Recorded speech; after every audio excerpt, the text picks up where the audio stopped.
What's going on? Welcome back to the channel. So today I want to talk to you about Canopy Growth.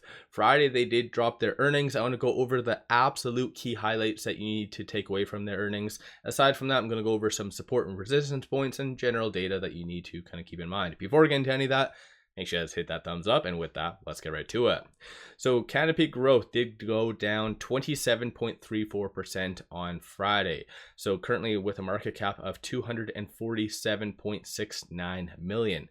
As far as the implied move though, that was only anticipated to be roughly around 13.15%. You can kind of see that there was a lot of optimism leading into the earnings. So the 2 weeks, 1 week, 3 days, and 1 day all had very green leading to the earnings. So out of any previous one, this is the most optimistic I think people were, but regrettably they did kind of miss on a lot of different aspects.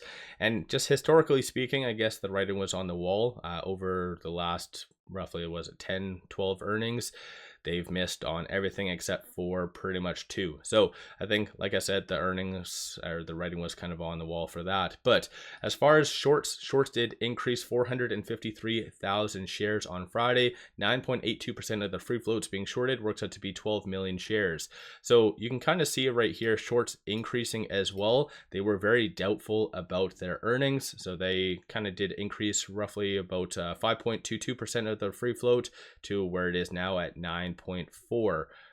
That was leading into their earnings. So they were very doubtful about their earnings. And again, that can be stemmed from just historically them missing. Aside from all of that though, looking at the options, 416,000 in calls, 336,000 in puts, 47% of all the options being done were bearish in nature. And of the calls though that were purchased, you do see a consensus for it to be above roughly around that. It looks like $2.50, $3 range for at least the next couple of weeks. So there is some optimism for a recovery. Bears, though, they're anticipating for it to be sub $2. And during the overnight or after hours, it did go down briefly to $1.99. So not necessarily the best, but with it at $2.02, it is now trading between this pivot and this S1. So $1.92 is going to be the next strong support, followed by $1.65. Flip side, if you do see, let's say, a recovery or something comes out this upcoming week on a larger scale or specific to the company itself, just watch for 234 and then 276 to be the next strong kind of target / resistance points.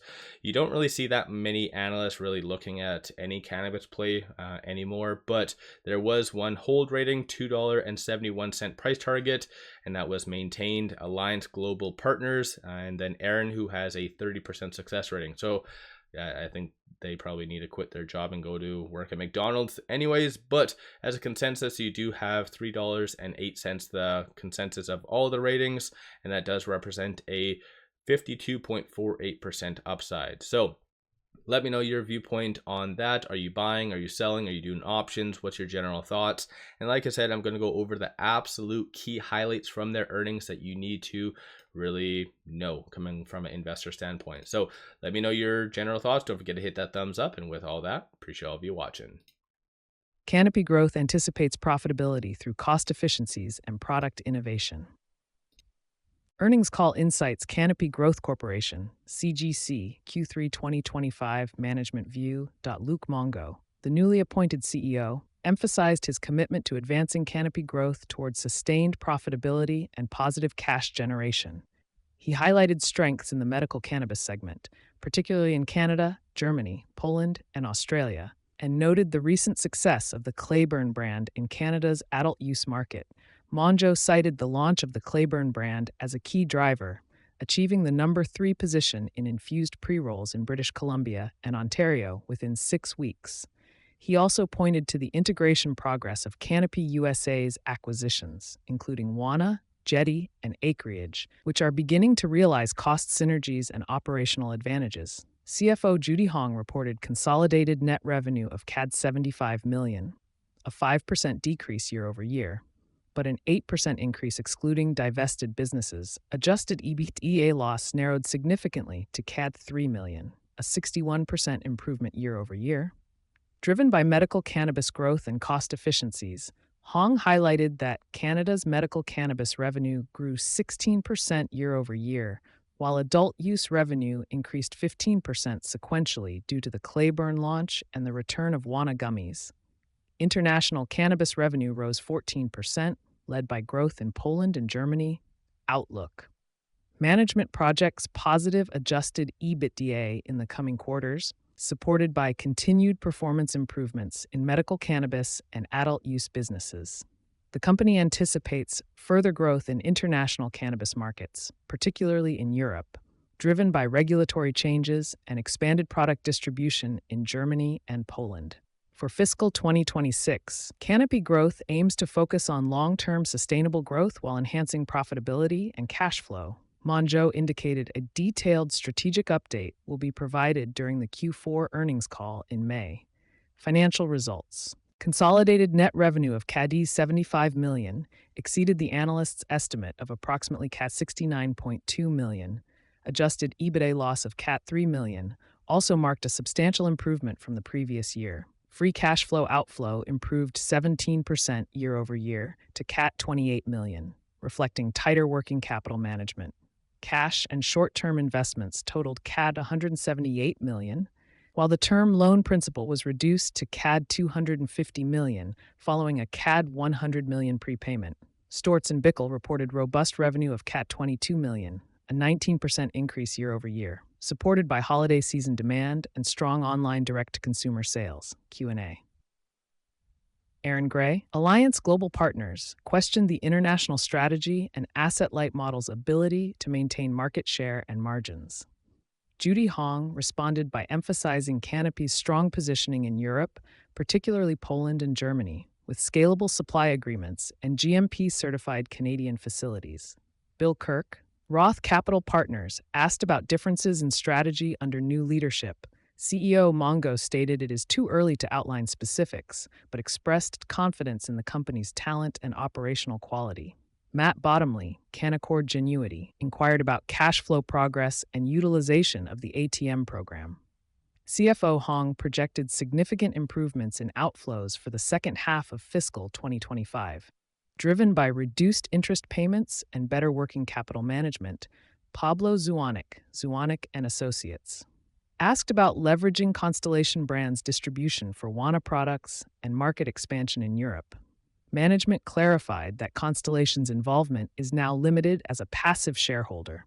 While Canopy continues to utilize partnerships for distribution, sentiment analysis, analysts expressed optimism about international market growth and medical cannabis performance, but showed concern about challenges in Australia and adult use competition in Canada. Questions reflected a cautious tone, particularly regarding cash flow and profitability timelines. Management maintained a confident tone, particularly when discussing medical cannabis growth and cost efficiency improvements. CEO 𝗪𝗠𝗧𝗛 was measured but optimistic about future strategies, while Judy Hong emphasized operational improvements and financial discipline. Compared to the previous quarter, analysts were slightly more pressing on cash flow sustainability and competitive positioning, while management showed consistent confidence in achieving profitability. Quarter-over-quarter comparison. Guidance language shifted slightly, with management now projecting positive adjusted EBITDA in the coming quarters, rather than explicitly in the second half of fiscal 2025. This indicates a potential adjustment in profitability timelines. Revenue from 𝗪𝗓𝗡 and 𝗪𝗓𝗡 products contributed to sequential improvements in Canada's adult use segment, a notable divergence from Q2, which saw supply disruptions.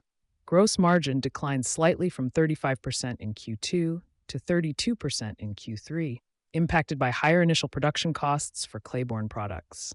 Management's tone remained optimistic but reflected a more cautious approach to timing profitability goals compared to prior calls. Risks and concerns. Analysts raised concerns about increasing competition in Australia and persistent pricing pressure in Canada's adult use market. Management noted regulatory uncertainties and supply constraints as ongoing challenges in international markets.